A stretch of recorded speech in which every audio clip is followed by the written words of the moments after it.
Hey everyone, Jonathan and Joseph here, diving into something a little different today, popcorn psychology. It's a captivating podcast where three licensed therapists dissect your favorite movies, exploring deep themes like trauma and identity through films we all love. They're kicking off their new season with a look at Inside Out 2, analyzing the complex emotions of the teenage mind. New episodes drop every other week, so don't miss out. Check out Popcorn Psychology wherever you get your podcasts, and let's get those popcorn buckets ready. The cultural phenomenon The Secret Lives of Mormon Wives is back with an all-new season coming to Hulu May 15th. Where is everyone at? Mom talk has gotten to a really hostile point. Demi's willing to kick Jesse out of the group. I feel like I'm walking into a lion's den. It's gonna get messy, for sure. Mom talk is turning on each other left and right. The police are here. I can't see this going any other way but a pure bloodbath. This is so toxic. The Secret Lives of Mormon Wives, streaming on Hulu May 15th. This is a Dynamite Network podcast.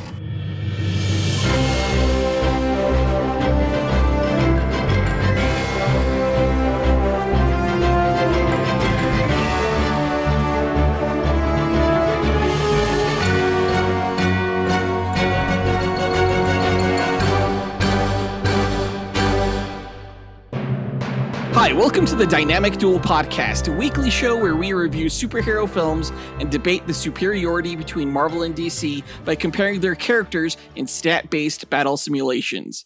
I'm Johnny DC. And I'm his twin brother, Marvelous Joe. And in this episode, we are doing a duel between the characters of Ray from DC and Havok, Cyclops' brother. Yeah, Havok has been part of the X-Men and X-Factor. He's probably the biggest X-Men character that we have yet to do a duel with. Although, we haven't done a duel with Kitty Pryde yet, so that needs to happen at some point. Oh, totally. This episode is actually in lead up to a future team duel we have planned between the Freedom Fighters and X-Factor, since the Ray is a member of the Freedom Fighters. Yeah, you can expect that team duel next month, I believe. It should be exciting to see who wins between these two energy-blasting characters, but before that, we're going to break down the latest comic book movie news that came out this past week. Of which there was one news item, and that was the release of the Peacemaker Season 2 official teaser. As always, we list our segment times in our episode description, so feel free to check out the show notes if you want to skip ahead to a particular topic. Our artificially intelligent duel simulator, AJ9K, has a quick message for our listeners, so listen up. Why, hello there. Do you want even more from this podcast? Then become a part of the Dynamic Duel community on Patreon, where you can choose from 3 tiers. The Dynamic 2.0 tier gives you access to our Discord chat server, the Fantastic 4 tier gives you 2 bonus episodes each month, and the X-Force tier makes you an executive producer of this show. Lastly, the Dynamite Podcast Network tier lets you create your own podcast using this Monte Carlo simulator. Johnny and Joe will help you develop your show, provide graphic support and consultation, and get you simulation results. Pitch the twins your ideas via email at dynamicduelpodcast@gmail.com. Check it out at patreon.com/dynamicduel. Pip pip cheerio. Thanks AJ9K, and thanks to everyone who supports the podcast. Guys, be sure to tune into the other shows on the Dynamite Podcast Network this week, including Console Combat, where hosts John and Dean simulate battles between popular video game characters. In yesterday's episode, they speculated on who would win in a fight between Ellie Williams from The Last of Us versus Claire Redfield from Resident Evil. Also, make sure to check out the Max Destruction podcast, hosted by Scotty and Gilly, who pit your favorite action heroes from film and television against each other. Their podcast and Senjo World, the anime and manga battle podcast hosted by Zachary Hepburn, are both on a brief season hiatus. Visit dynamicpodcasts.com or click the link in our show notes to listen to all the shows in the Dynamite Podcast Network. But with that out of the way, quick to the No Prize! A No Prize is an award that Marvel used to give out to fans. Our version, the Dynamic Duel No Prize, is a digital award we post on Instagram for the person that we feel gave the best answer to our question of the week. Last week, we asked you guys, including Deadpool, who should be on the roster for the X-Men Deadpool team-up film. And this is coming off of the news that was reported by the trades that Ryan Reynolds has been tapped by Marvel Studios to write a movie that features Deadpool teaming up with 3 to 4 X-Men characters. And this film would be one of 2 X-Men films set in the MCU that are currently being written. We got 5 answers this past week, so let's go ahead and run down our 3 honorable mentions and the No Prize winner. Our first honorable mention goes to Lorenzo Valdez, who said, "This is Lorenzo Valdez calling in again. My pitch for the roster for the X-Men Deadpool team-up film would be, alongside Deadpool, of course, Wolverine, Jean Grey, and Cyclops. And my idea would be that Deadpool would help them work through their love triangle while simultaneously providing fourth wall-breaking analysis of the love triangle itself. Klana forever and always. Bye-bye." Yeah, and I would actually throw in Emma Frost into the mix, and then you could get Deadpool's commentary on this kind of love quadrilateral, as it were. This almost seems like the premise for an adult film. Yeah, it sounds like a parody of an X-Men Deadpool team up. But it made me laugh, so you get an honorable mention. Great answer, Lorenzo. Our next honorable mention goes to Travis Herndon, who said, "What's up, Dynamic Dudes? Travis here. Shout out to my evil twin. So my choices would be Deadpool, Colossus, X-23, Psylocke, Nightcrawler, and Warhead. I think that's a nice little mix with the old Fox X-Men, and then you can introduce three new actors to play those three new X-Men characters. It could be a nice little mix. They can easily play off each other pretty good, something similar to the Thunderbolts. So that's it. Yeah, I'm not sure who Travis is referring to, the old X-Men, and who would be the new, but we know that Colossus and Negasonic Teenage Warhead have both been in the Deadpool films, and then you have X-23, who's played by Daphne Keane, Psylocke, who was portrayed by Olivia Munn in X-Men Apocalypse, and Nightcrawler, who of course was portrayed by Alan Cumming in X2, who will be reprising the role in Avengers Doomsday. There was also the other version of Nightcrawler that was in the First Class timeline, who was played by Cody Smith-McPhee. I actually really like that lineup. It's a really cool cast of characters with really cool power sets. I would love it if that was the roster. Yeah, I mean, you have your strong guy, you have your teleporter, you have your psychic, you have your blasty girl, and then you have your stabby girl. It works. Great answer, Travis. Our next honorable mention goes to Mike Williams, who said, "My roster for a new Deadpool movie would be Deadpool himself, Wolverine, Bishop, Warpath, and Domino. Maybe revive the X-Force so that they don't all die at the end, and maybe start an X-Force franchise. That's my 2 cents. As always, make mine Marvel." Yeah, this would be essentially a new X-Force movie with some of the characters that were in the Deadpool 2 film, like Domino. Actually, just Domino was part of X-Force in that movie. But Warpath is a long-standing member of X-Force in the comic books, and he was in X-Men Days of Future Past. He would be a good addition here. Bishop was briefly on the X-Force team in the comic books, if I remember correctly. I think he was on Storm's version of the team. And then, of course, Wolverine obviously was on the Strike Force version of the X-Force team as well. So, yeah, this is a pretty good lineup, too. I like the inclusion of Domino specifically. Yeah, I felt like she was missing from the third Deadpool film, personally. Yeah, same. Well, I think the same thing with Cable, too. I think they all had pretty good chemistry in Deadpool 2. I just remembered that Bishop was also in Days of Future Past. Great answer, Mike. We want to give a special thanks to Kat Stevenson, who took the time to respond with their answer. They mentioned Cable, Professor X, Nightcrawler, and Cyclops, which was a pretty varied team with an interesting mix of characters. But the winner of this week's No Prize goes to Gavin Troyer, who said, "I think the Deadpool team-up movie should be an X-Force movie, with Deadpool as a supporting character, Psylocke, Bishop, Forge, and Wolverine played by a separate actor than Hugh Jackman, and Deadpool's mini arc in the movie is to move on from Hugh Jackman's Wolverine and accept that this new actor can follow in his footsteps. Also, the actor who's playing Wolverine now should be Tom Hardy, but anyways, that's my thoughts."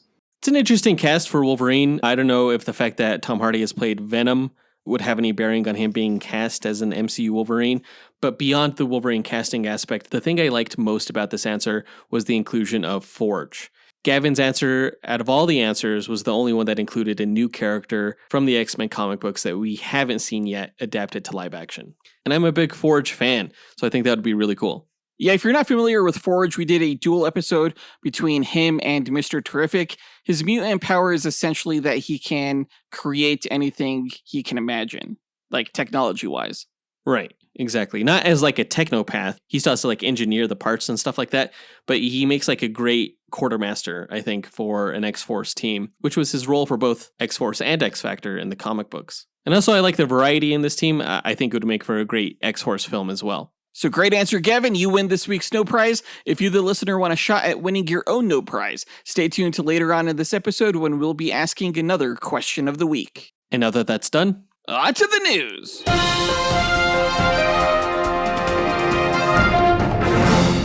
Okay, last week we got the first official teaser for Peacemaker Season 2.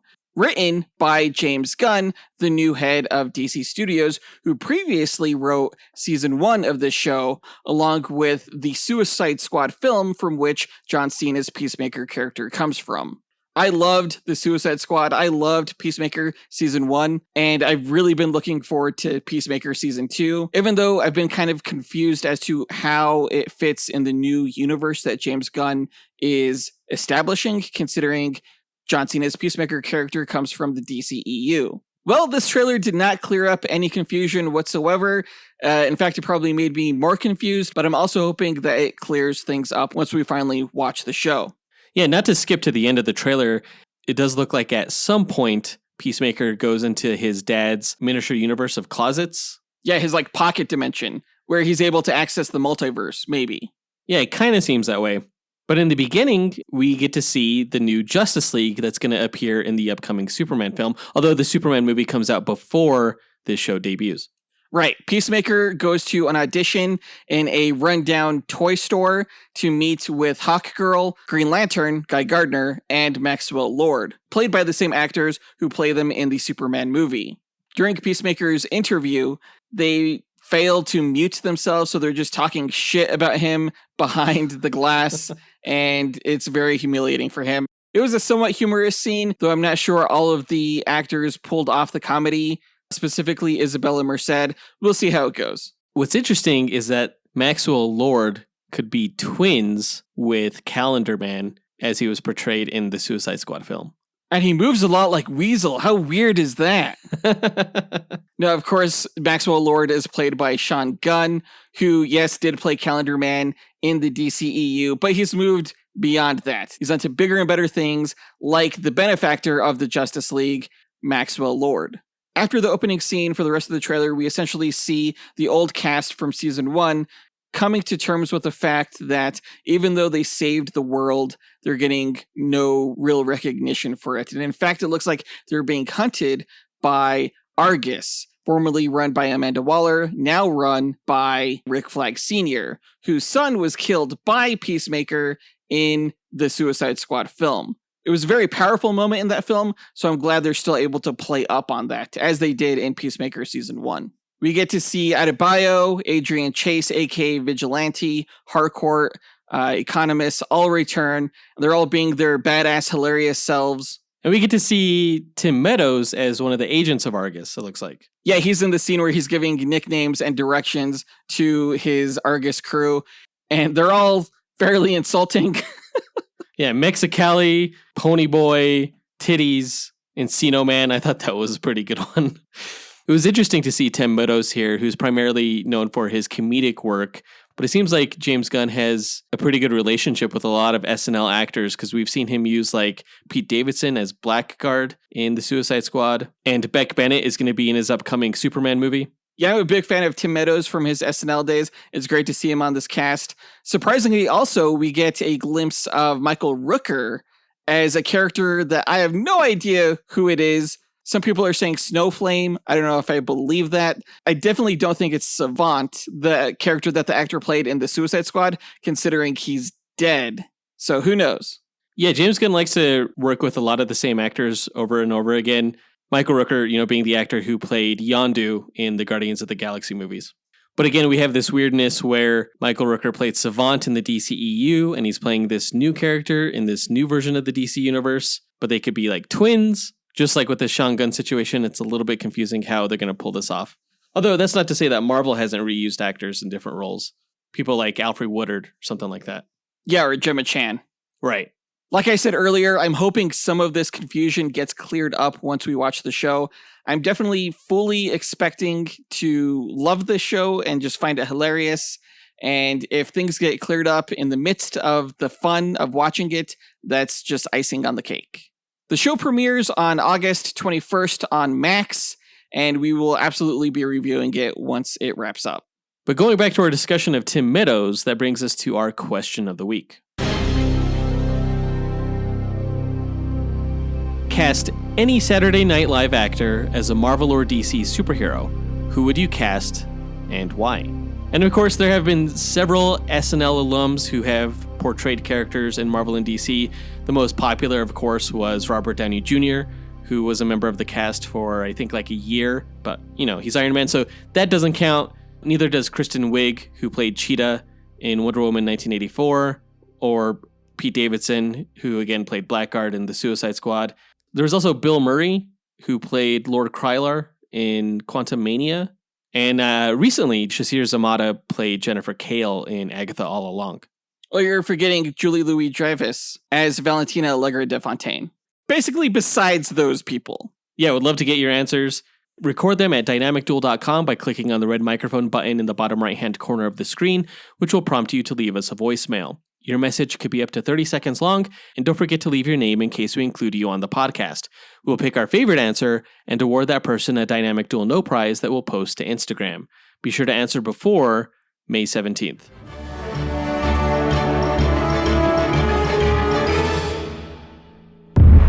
DC High Volume, Batman. The Dark Knight's definitive DC Comics stories, adapted directly for audio for the very first time. Fear. I have to make them afraid. He's got a motorcycle. Get after him or I'll have you shot. You mean blow up the building? From this moment on, none of you are safe. New episodes every Wednesday, wherever you get your podcasts. The cultural phenomenon The Secret Lives of Mormon Wives is back with an all-new season coming to Hulu May 15th. Where is everyone at? Mom talk has gotten to a really hostile point. Demi's willing to kick Jesse out of the group. I feel like I'm walking into a lion's den. It's gonna get messy, for sure. Mom talk is turning on each other left and right. The police are here. I can't see this going any other way but a pure bloodbath. This is so toxic. The Secret Lives of Mormon Wives streaming on Hulu May 15th. But that does it for all of the news for this episode, so now let's move on to the main event, where we find out who would win between the Freedom Fighter, Ray, and the X Factor member, Havok.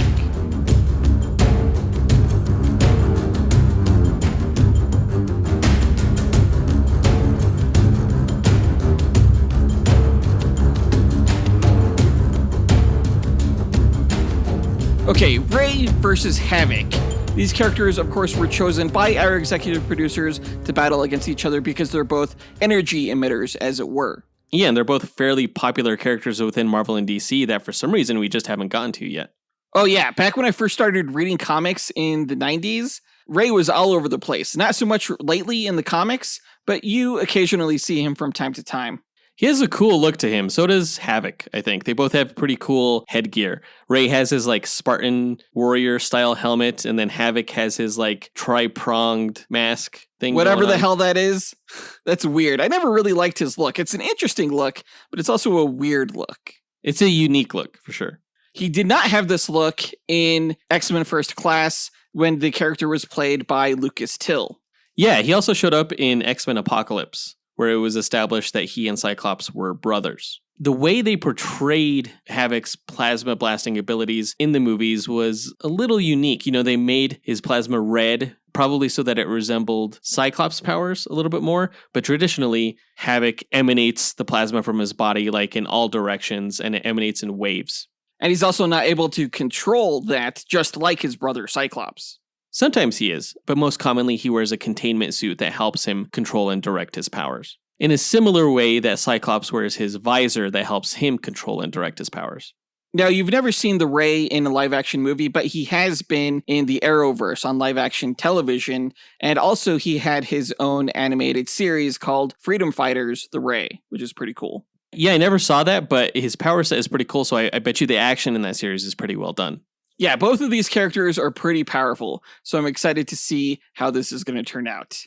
To explain the methodology behind our duels, let's go to our sentient duel simulator, Alfred Jarvis 9000. AJ and NK, tell our listeners how you go about determining a winner in our duel matchups. Yes, of course, sir. The way I determine a winner between the contestants is by running 1,000 Monte Carlo simulations using the character's statistics. A Monte Carlo simulation is a probabilistic model used to determine outcomes through random sampling. In this case, I randomize the statistics along a normal distribution as a way to simulate the many variables that can occur during battle. The stat parameters are based on the official Marvel power grid from which the DC character's statistics are extrapolated. Additional stat categories are included such as range, damage potential, versatility, and perception in order to create a more detailed and accurate simulation. The results of the 1,000 simulations provide a percentage of wins for each character. The contestant with the higher percentage is declared the victor, as they have a higher probability to win any given battle. In an equitable pairing, neither character should win 100% of the matches. The comic book stories have shown that there's even a way for Batman to defeat Superman, so the confidence rate of my method falls in line with the precedents that have been established in the source material. My mathematical simulations are without subjectivity or bias. Feats are not the sole consideration, nor are fan votes tabulated for determination of the winner. Thanks, AJ9K. Before we run the simulations, though, we like to break down each character's histories and abilities before improvising a scenario on how we imagine one of the 1,000 simulations would play out beat for beat. And I think it's my turn to go first with the Marvel character, so let me tell you guys all about Havok. Alexander Summers was born in Honolulu, Hawaii, one of the sons of Air Force Major Christopher Summers and his wife, Catherine. As a child living in Anchorage, Alaska, Alex was aboard his father's private plane with his parents and older brother Scott when it was attacked by an alien spaceship belonging to the Shi'ar Empire.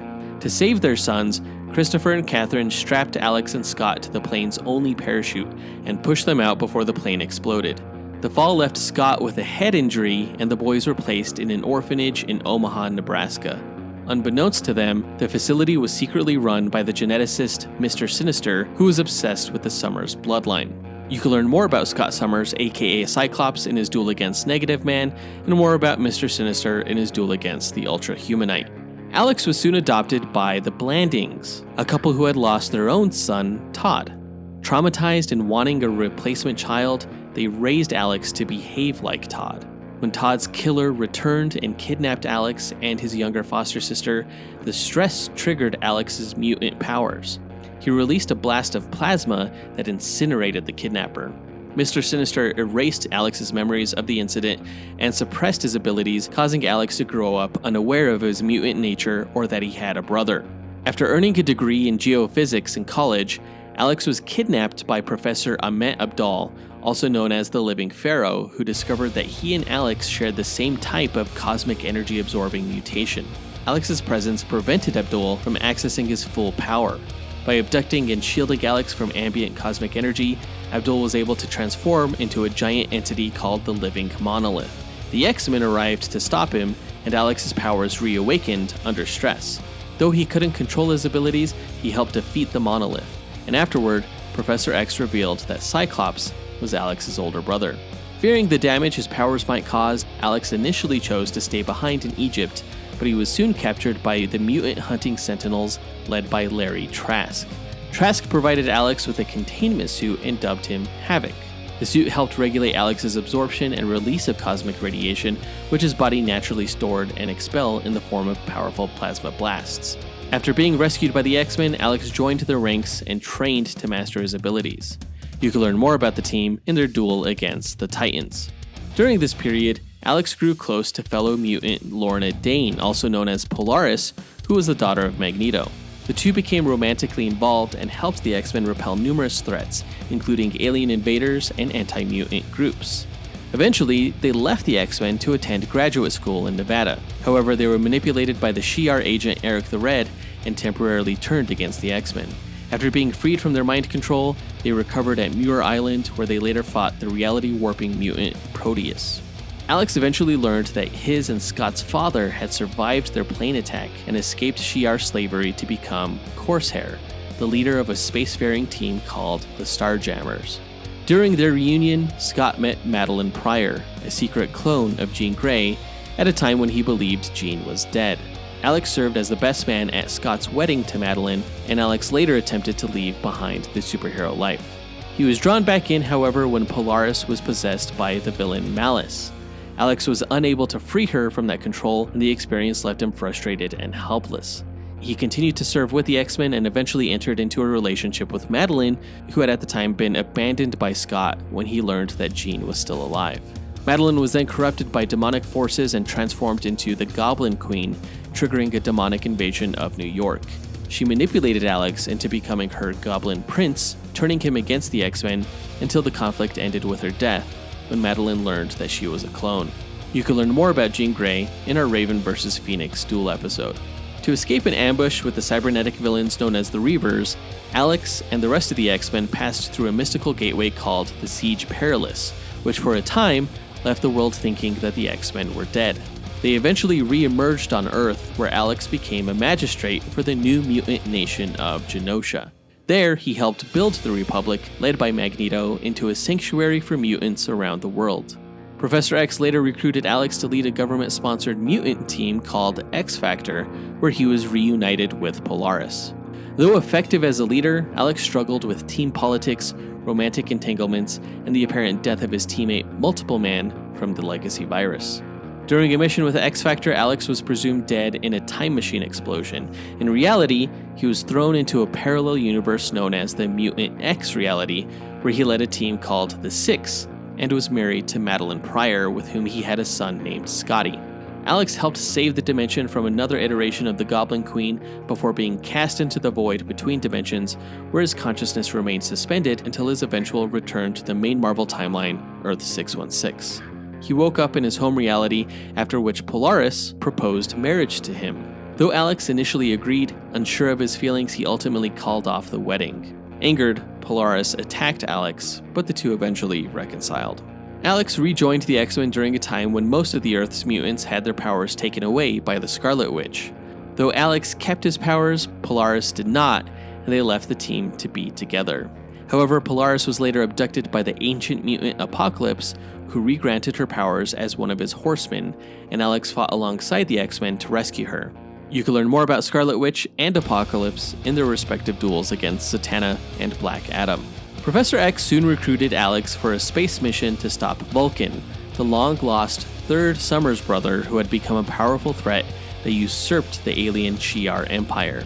Vulcan killed their father Corsair, and Alex vowed revenge, taking command of the spacefaring Starjammers to resist Vulcan's tyrannical rule. In one of their fights, Vulcan blasted Havok into a sun, seemingly killing him. However, Alex's ability to absorb cosmic radiation supercharged his cells with a massive influx of energy that enabled him to survive the experience.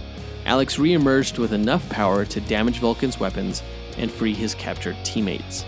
Returning to Earth, Alex joined X-Factor Investigations, a mutant private detective agency led by Multiple Man who had survived the Legacy virus. During the Avengers vs. X-Men conflict, Alex sided with the Avengers and was chosen by Captain America to lead the Avengers Unity Division, an initiative meant to promote human and mutant superhero cooperation. During a battle with Red Onslaught, Alex was among several heroes who were morally inverted by a magical spell. Most were eventually restored by a subsequent spell, but Alex remained inverted. He resigned from the Avengers and joined Emma Frost, Bastion, and Mr. Sinister in a plan to spread a mutagenic virus called Mothervine, which would cause mutations in humans and result in mutant dominance on Earth. However, when it was revealed that Mothervine would also mind control all mutants, Emma Frost betrayed the group and psychically restored Alex's original personality. You can learn more about Emma Frost in our Poison Ivy vs. White Queen duel episode. Alex died again while defending the X-Men from Sentinels, but was resurrected on the new mutant island nation of Krakoa through a process that could bring mutants back to life via a select combination of mutant powers. There, he joined the Hellions, a new team led by Psylocke, where a variant of Madeline Pryor was killed on a mission.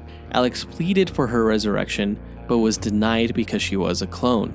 Frustrated, he lashed out and destroyed one of Mr. Sinister's hidden labs on Krakoa, ending the villain's secret experiments. Emma Frost eventually persuaded the Krakoan Council to approve Madeline's resurrection. Although she and Alex reunited, she told him they needed space.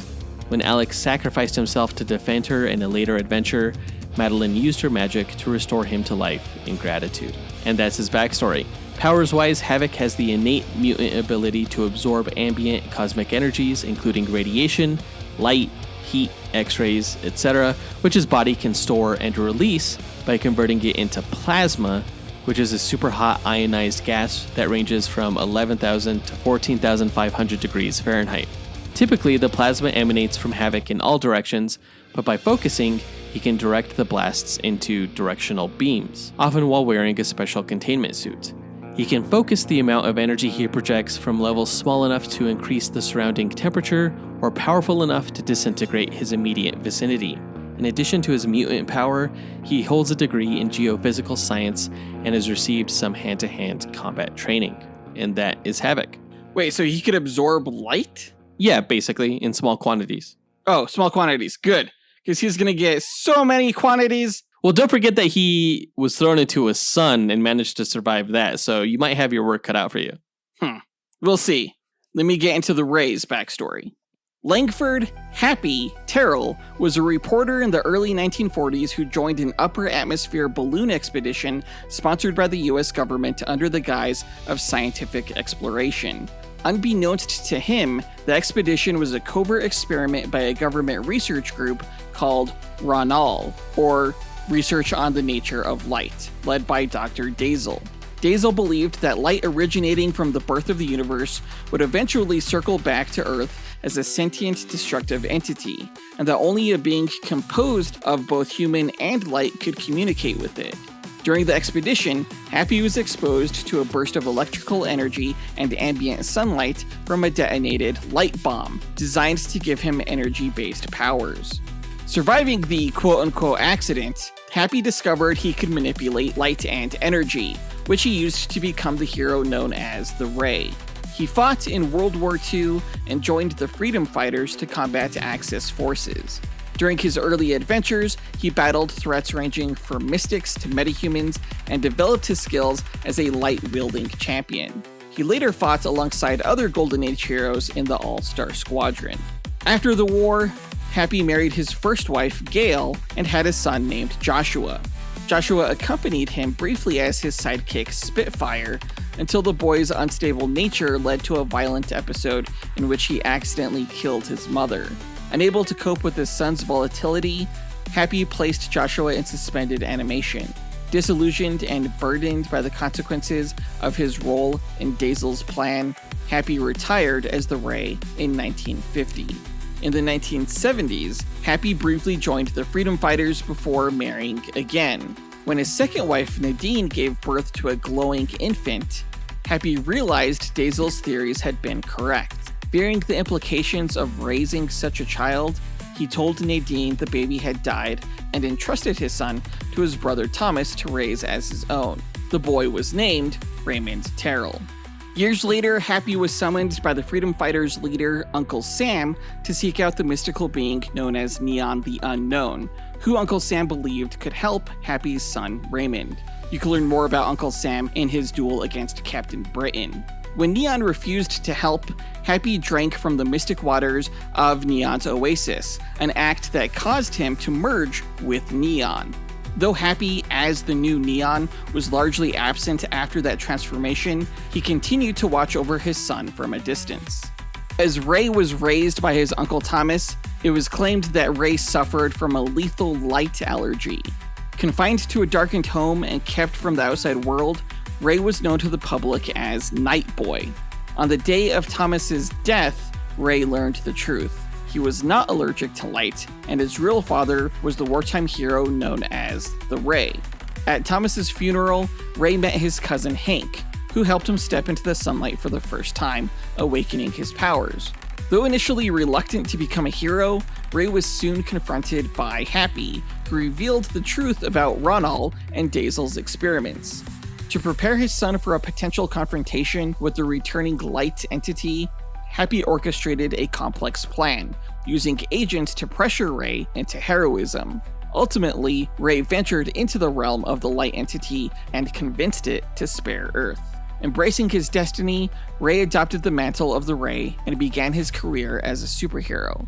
He battled villains such as Dr. Polaris, Brimstone, and Lobo, and briefly worked under Vandal Savage's employ before breaking away.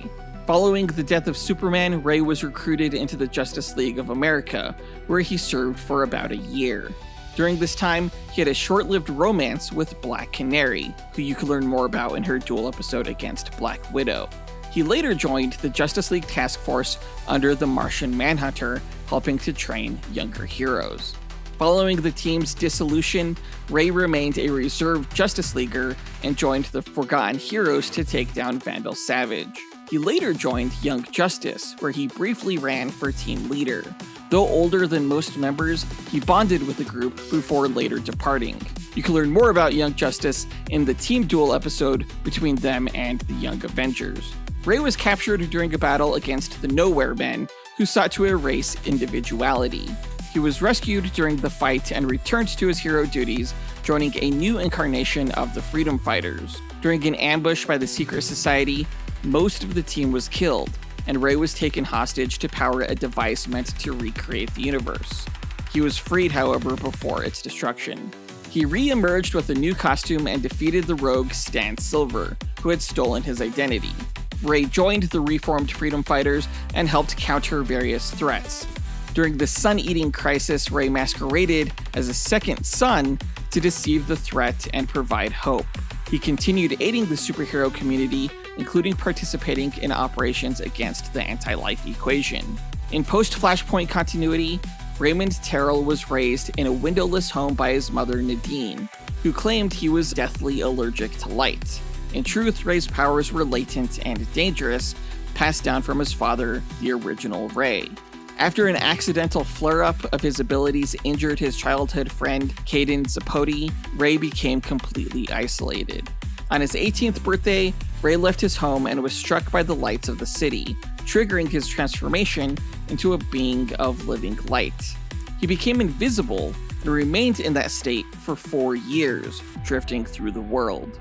One day, he saw Caden campaigning for mayor of Vanity, Oregon, and watched an attempt on his life by a member of the Sons of Liberty. Ray intervened, using his powers to stop the attack, and was dubbed the Ray by the press. He became the city's protector and was later recruited into Batman's new Justice League of America. With the League, Ray participated in freeing the hero Bloodwind, resisting reality-altering threats, and serving as a courier during dimensional crises. He helped expose plots by the Secret Society, contributed to relief efforts after global disasters, and operated as a solo hero when not engaged with the League. And that's the Ray's backstory so far. Powers-wise, the Ray possesses the ability to absorb and process light energy, which fuels his superhuman abilities. He can project concentrated rays of destructive light, emit blinding flashes, and form solid light constructs similar to those of a Green Lantern. His powers allows him to create illusions, render himself invisible, and heal from injuries through photonic regeneration. Ray can also convert his entire body into coherent light, rendering himself intangible and immune to physical damage, while also allowing him to travel at light speed. And that's the Ray. That's a bullshit power set. Any more so than Havok's? What?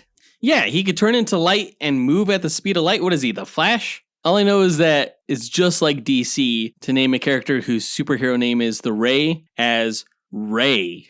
His real name is Ray. What the fuck? All right, it makes things easy. Way to go, DC. It's not like anyone's going to deduce his secret identity. When he goes into his power mode, he turns actually all black, kind of similar to Sunspot.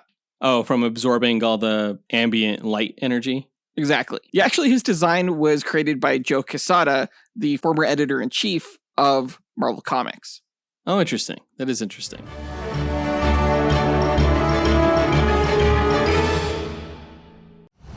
In a world where fantasies collide and heroes clash, one podcast network rises above the rest. Prepare yourself for the ultimate showdowns in comic books, video games, movies, and anime. The Dynamite Podcast Network presents Console Combat, where video game legends brawl every Monday.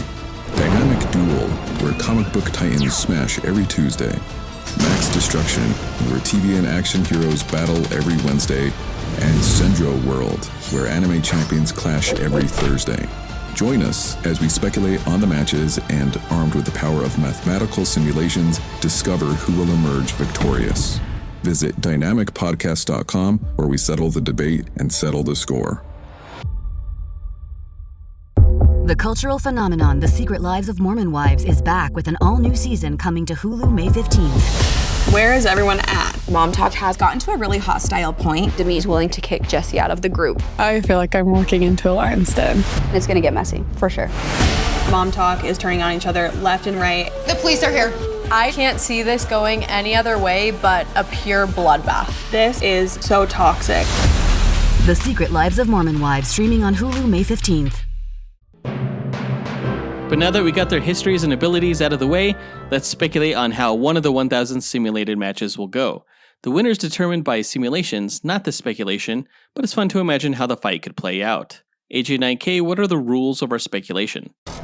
Well, I should say there are no rules, other than the characters have no prior knowledge of the other going into the fight. All they are aware of starting out is that the other character is a threat that needs to be eliminated.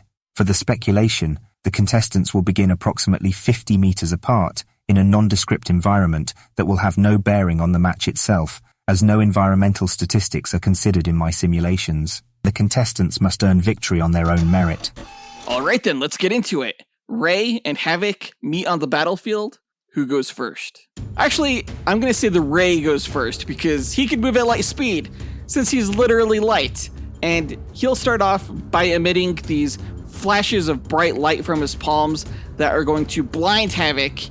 And while Havok is stumbling around, not sure where to aim, that's when Ray's going to just straight up blast him right through his heart with the laser beam. Boom. But who needs to aim when you can blast in all directions at any given time? Like, Havok doesn't need to aim. So, like, sure, he may get temporarily blinded, but as his eyes are recovering, and before the ray could even laser him, Havok's just going to release a plasma wave in all directions. And that wave is going to plow into the ray, and it's going to throw off his laser beam, while also incinerating him with 12,000 degree heat. Well, no, because as the ray gets blasted by the initial front of the wave of plasma, he's going to turn his body intangible, and that's going to allow that wave to pass right through him before the ray traps Havok in a sphere of hard light and then just slam him into the ground repeatedly, knocking him silly and probably knocking Havok out. Wait. I don't think the ray can phase through plasma. Like, it's not some kind of, like, solid physical attack that's just gonna go through him. That's like saying Ray's gonna phase through the air that's around him. Like, the ray would somehow have to physically remove himself from, like, their plane of existence or something to not be affected by the superheated matter around him. Well, yeah, plasma is matter. Ray can phase through matter. Yeah, but it's like highly energized matter. Like, it's atoms that become ions, essentially. So how can the ray phase through something that's affecting his surrounding physical location? Like, if he were placed in a giant oven and the oven was turned up to 12,000 degrees, do you think the ray could just phase through the heated air around him in order to avoid being baked? Because I don't think so. That's a good question.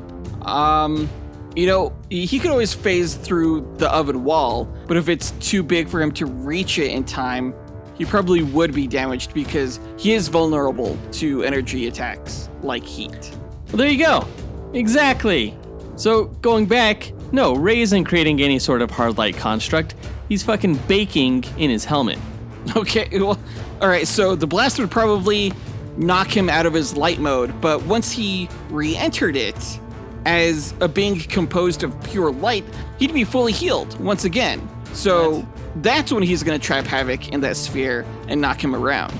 So he has like some kind of like light-based healing factor?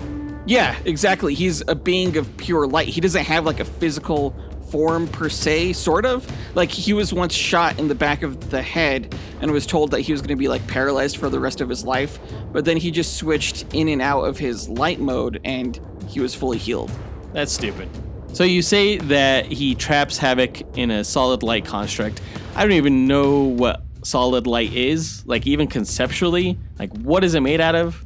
Well, I guess it's like maybe if photons had mass? Whatever. I'm going to say that Havok is going to be able to blast through it with a focused plasma beam from his chest, and it's going to go through the hard light construct and slam into Ray again, since we've established that, yeah, Ray is going to be vulnerable to plasma, and getting hit is going to make him drop the construct, okay?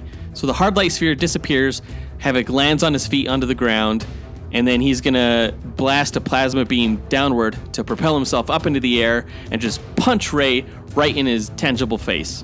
Ooh, sorry. When Havok was knocked around, he lost his bearings, and he didn't notice that the Ray he now sees is actually a projected illusion from the now invisible Ray, who's actually behind Havok, and he's gonna fly into Havok at high speed, and you just send him skidding across the ground.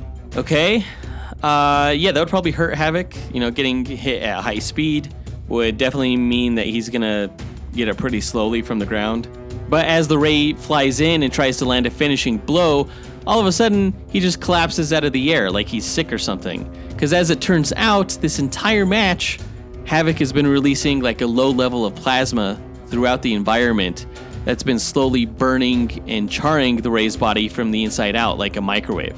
And since we've established that intangibility isn't going to help the Ray here, his insides are basically charred like an overcooked steak, and he falls to the ground dead. Okay, the problem I have is your use of the word slow. Like, Havok stands up slowly, he's slowly been burning the Ray. The Ray is not slow, okay? Even if he's damaged on the inside, and maybe even is dying, in less than a second, Ray could just slam into Havok, fly him into outer space at light speed, and just cause Havok to freeze out there among the stars. No. Havok isn't freezing at any point. He could just keep himself warm with low-level plasma. But can he breathe? No, but he's displayed the ability to survive for a short time in space, like when he absorbed the power of a star in his fight with Vulcan. And this whole match, he's been absorbing basically the power of a star by the energy that the Ray gives off. So, Havok, he's amped up. He's doing just fine. He's going to direct a blast of plasma that sends him hurling like a plasma comet that slams right into Ray and sends them both careening back into Earth, back through the atmosphere. The heat upon re-entry, that's not going to matter. But they crash into the ground and the Ray just flattens on impact. And Havok, he's probably going to flatten too, but the Ray's going to flatten first, and therefore Havok wins. Okay, well, I say the Ray is just going to phase through Havok at the last second and let Havok crash his own damn self into the planet's surface, just kamikazing himself. So Ray survives, Havok doesn't, match over. No, I think the Ray's body is too charred on the inside by this point to be able to do any sort of phasing. So Havok actually wins. But we'll go ahead and leave the match there. It's kind of an interesting way to end this fight, but that's where we ended up. Let's go ahead and input the stats for the characters, run the simulations, and find out which scenario happens when we come back. AJ9K, hit it. Inputting data, running calculations, processing results, simulations complete. All right, these guys are two definite powerhouses when it came to damage potential. They could both basically explode and destroy entire city blocks with their energy. Although we did say Havok was a little bit more powerful in terms of damage potential just because he can do things like melt adamantium, whereas we didn't think the Ray would be able to do that. No, yeah, Havok got the leg up when it came to damage, but the Ray was pretty off the charts in other stat categories, such as movement speed, evasiveness because of his intangibility, and even durability thanks to his healing ability. Yeah, we also said that the Ray was more versatile considering he can do all sorts of things with his energy-based powers. However, Havok is smarter, having a degree in geophysical science, so he's got that going for him. And I think that his advantage in intellect and damage potential are enough to give him the win here. What do you think, Jonathan? I disagree. I think the Ray is going to take this match handedly, although our followers on Instagram disagree with me. In the poll that we put up, 57% of people sided with Havok. Damn straight. Very astute group of Instagram followers that we have, for sure. I doubt it. They're going to learn today. Don't knock our followers, but let's see who won. AJ9K, the results, please. Here you are, sir. All right, the winner between the Ray and Havok is the Ray. Yes! Now, did I say his superhero name or his real name? Who knows, because DC's dumb. Yes, the answer is yes. Out of 1,000 simulated matches, Ray won a whopping 891 battles. What? whereas Havok only won 109. So Ray had a win rate of 89.1%, whereas Havok only had 10.9%. So you're telling me Ray beats Havok 9 out of 10 times? Only because Ray is a cheater character who can do way too much and sucks? Yeah. I'll be honest, I did not think that the Ray was going to defeat Havok so handedly. I actually thought Havok was going to be a good opponent for Ray, but clearly we were all wrong. Yeah, it's a mismatch. It's a mismatch for sure. We never should have put Havok up against Ray. We probably should have put Havok up against, like, Robin or somebody. I don't know. I think that would have been a better matchup. So I'm going to say this one doesn't even count, right? Ooh, no, I'm sorry. It actually does count. Sucks to suck. I'm just going to forget this one as soon as this episode ends, which is right now. It's just going to be a bad dream, basically. It's your living nightmare, motherfucker. So that does it for this duel, guys. AJ and IK help close us out. Thanks for listening to Dynamic Duel. Visit the show's website at dynamicduel.com and follow us on Instagram at Dynamic Duel Podcast.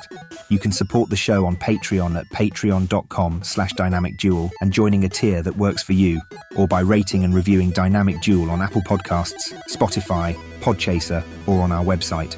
Don't forget to listen to the other shows in the Dynamite Podcast Network, including Max Destruction, Senjo World, and Console Combat. Our next episode is going to be another duel episode where we find out who would win in a fight between Mary Marvel and Hercules. But that does it for this episode. We want to give a big thanks to our executive producers, John Starosky, Zachary Hepburn, Dustyn Balcom, Miggy Matanguihan, Brandon Estergard, Nathaniel Wagner, Levi Yeaton, Austin Wesolowski, AJ Dunkerley, Nick Abanto, Scott Camacho, Gil Camacho, Adam Speas, Dean Maleski, Devin Davis, Joseph Kersting, Josh Leiner, Mike Williams, Oscar Galvez, and Paul Graves for helping make this podcast possible. We'll talk to you guys next week. Up, up, and away! True believers. That match was more lopsided than a one-legged drunkard. Ryan Seacrest here. When you have a busy schedule, it's important to maximize your downtime. One of the best ways to do that is by going to ChumbaCasino.com. Chumba Casino has all your favorite social casino games like spin slots, bingo, and solitaire that you can play for free for a chance to redeem some serious prizes. So hop on to ChumbaCasino.com now and live the Chumba life. Sponsored by Chumba Casino.